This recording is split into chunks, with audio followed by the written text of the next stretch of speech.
Hello dear students, अस्सलाम वालेकुम। This is doctor जाहिर नज़ीर।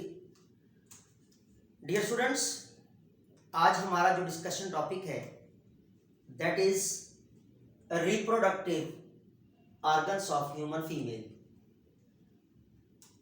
तो प्रीवियस लेक्चर में हमने डिस्कस किया था reproductive organs of human male. तो बेटा इन केस ऑफ ह्यूमन फीमेल जो रिप्रोडक्टिव ऑर्गन्स हैं, जो रिप्रोडक्शन में इन्वॉल्व होने वाले ऑर्गन्स हैं, सबसे पहले हम देखेंगे कि कौन कौन से ऑर्गन्स हैं, यानी components of the reproductive system, जिसमें नंबर फर्स्ट पे हमारे पास आता है पेयर ऑफ ओवरीज। याद रखिएगा, pair of ovaries. Then pair of fallopian tubes, जिसे हम नाम देते हैं ओविडक्ट्स। क्या नाम देंगे? ओविडक्ट्स का नाम देते हैं। देन नेक्स्ट वन कंपोनेंट है दैट इज यूटेरस। यूटेरस है जिसे डेवलपमेंटल वॉर्म कहते हैं। Then lower base opening of the uterus called cervix, जिसे हम क्या नाम देंगे? सर्वेक्स का नाम देंगे।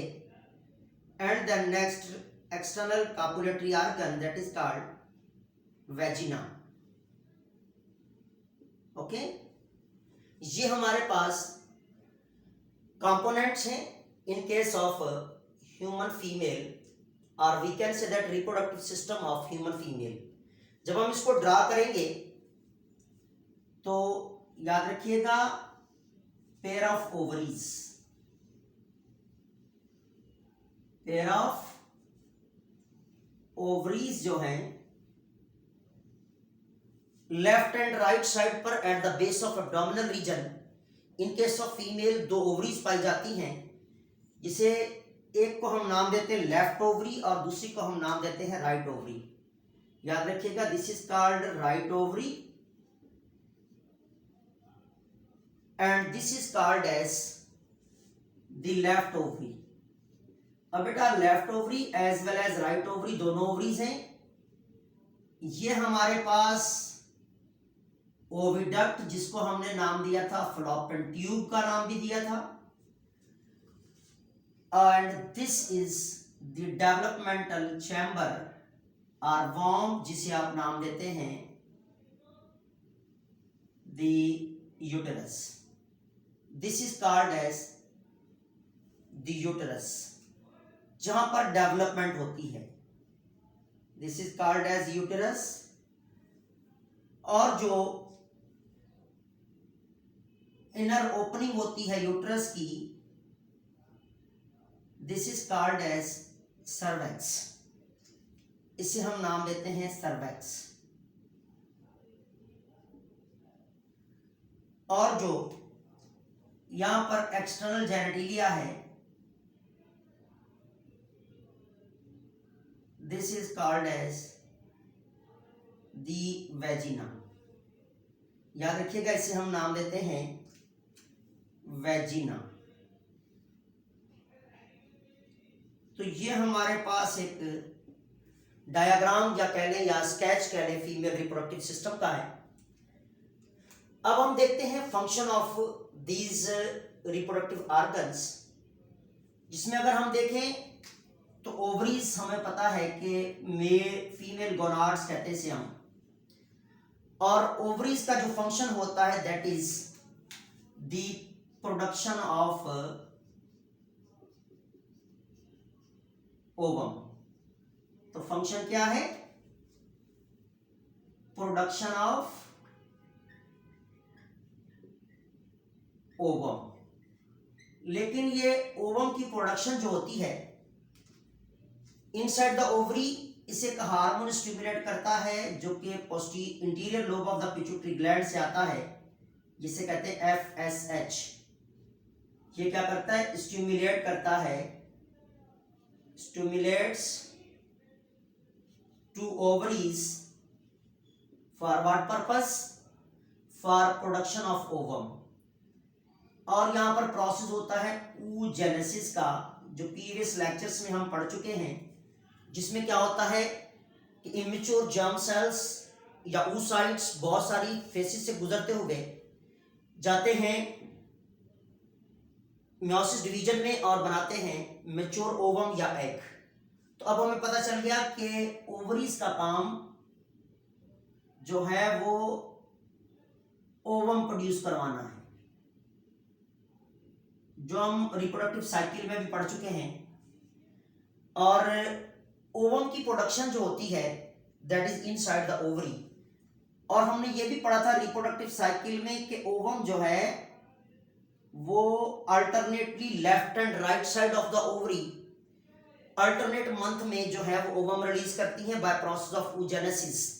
इसमें क्या होता है कि कभी कभी in case of the specific conditions और we can say that in rare cases दोनों ओवरीज ओवम रिलीज करती, जब ट्विंस या ट्रिपलेट्स बनते हैं उस वक्त दोनों ओवरीज ओवम रिलीज करेंगे, अदरवाइज अल्टरनेटली एक ओवरी हर 28 दिन बाद। ये जो ओवम बनने का अमल है वो हर 28 दिन बाद ये प्रोसेस होता है, एवरी 28 डेज पूरा साइकिल रन करता है। खैर हमने देखना था function of the reproductive system और we can say that ovaries. तो बेटा ये जो ओपनिंग है इसे हम नाम देते हैं फ्लोपियन फनल। इस फनल में से ओवम रिलीज होकर इसे हम नाम देते हैं opening of the ovary, opening of ovary का नाम देते हैं, जहां से it is the passage way for ovum. Functionally इसका क्या काम है,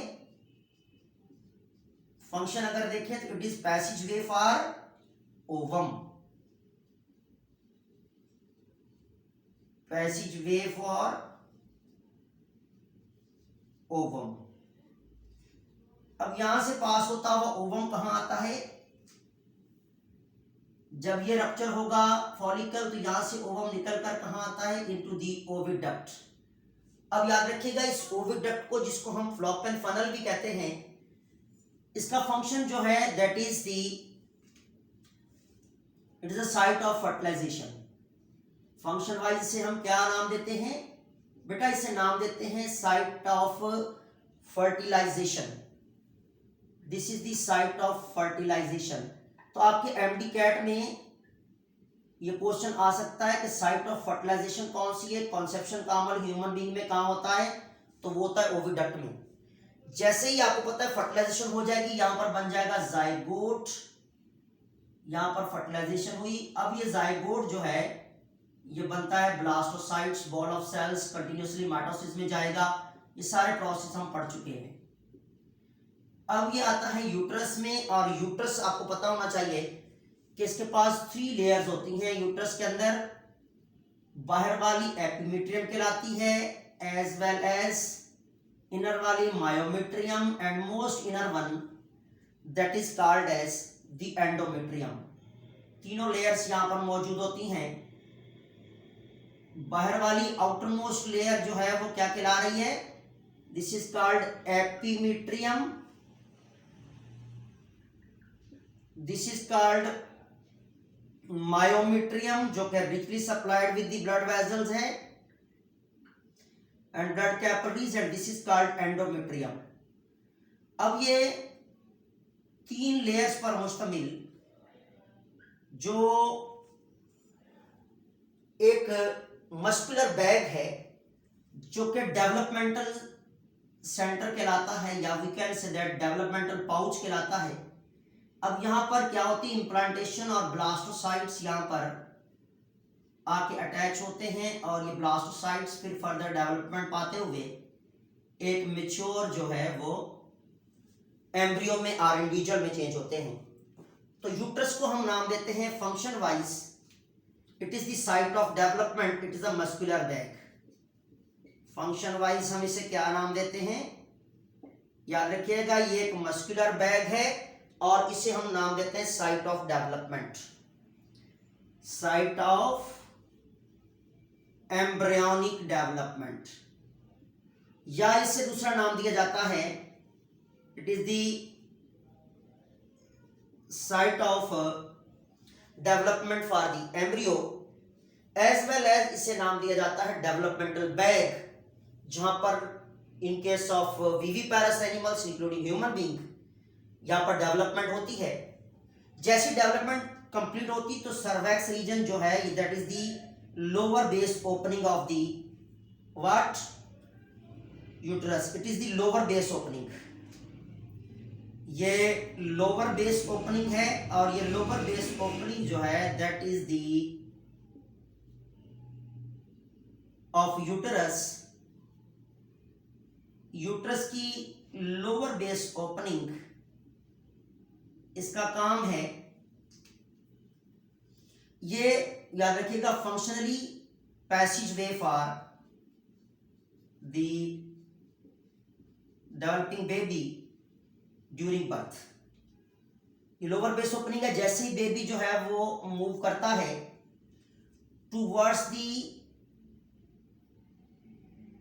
सर्वाइकल या सर्वैक्स रीजन, तो ये सर्वैक्स ओपन होती है और पाथवे देती है for passage, it is passage way for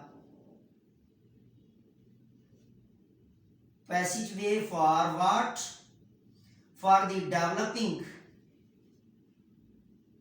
sorry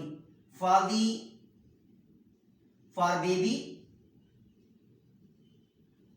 during birth. जब बर्थ फिनोमिना होता है उस वक्त ये पैसेज वे का काम करता है, कौन, सर्वैक्स रीजन।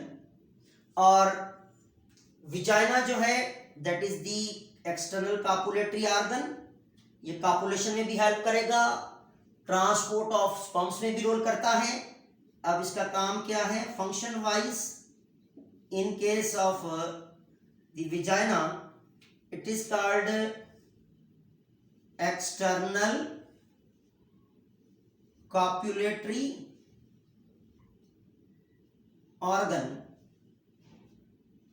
का काम करता है, एज वेल एज जो है वो यहां से ट्रांसपोर्ट ऑफ स्पर्म्स शुरू होती है, यहां से कॉपुलेशन होती है, ट्रांसपोर्ट ऑफ स्पर्म्स में रोल करेगा, क्योंकि कॉपुलेशन के दरमियान जब कॉपुलेशन होती है male and female reproductive organs copulate करते हैं तो ट्रांसपोर्ट ऑफ स्पर्म में भी इसका रोल है, इसको एक्सटर्नल कॉपुलेटरी ऑर्गन कहते हैं।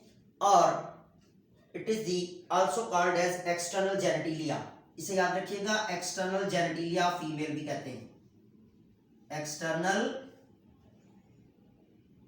जेनिटिलिया भी कहा जाता है इसको। तो बेटा ये एक्सटर्नल जेनिटिलिया है और ये हमारे पास कंपोनेंट्स थे, फीमेल रिप्रोडक्टिव ऑर्गन्स थे, या we can say that reproductive components of the female reproductive organs और reproductive system along with the function. याद रखिएगा एमडी कैट के हवाले से देखा जाए या आपके बोर्ड एग्जामिनेशन के हवाले से देखा जाए तो अनलेबल्ड डायग्राम के साथ आपसे ये क्वेश्चन की जाती है, यहाँ से कि एरोज देके आपसे क्वेश्चन कर सकते हैं कि फंक्शन ऑफ ओविडक्ट क्या है, फंक्शन ऑफ यूट्रस क्या है, कितनी लेयर्स होती हैं। अब आपके एमडी कैट के हवाले से ये भी पूछा जा सकता है कि मायोमेट्रियम लेयर जो है वो मिडल वन होती है या आउटर वन होती है, इनर मोस्ट वन होती है, तो याद रखिएगा मिडल वन है। एंडोमेट्रियम बिल्कुल इनसाइड होती है, स्पंजी लाइक होती है और इसके साथ अटैचमेंट होती है ब्लास्टोसाइट्स की। तो ये हमारे पास कंपोनेंट्स थे in case of female reproductive system, और we can say that female reproductive organs in case of human being along with the functions. Next lecture में मिलेंगे, दुआ में याद रखिएगा। थैंक्स, अल्लाह हाफिज।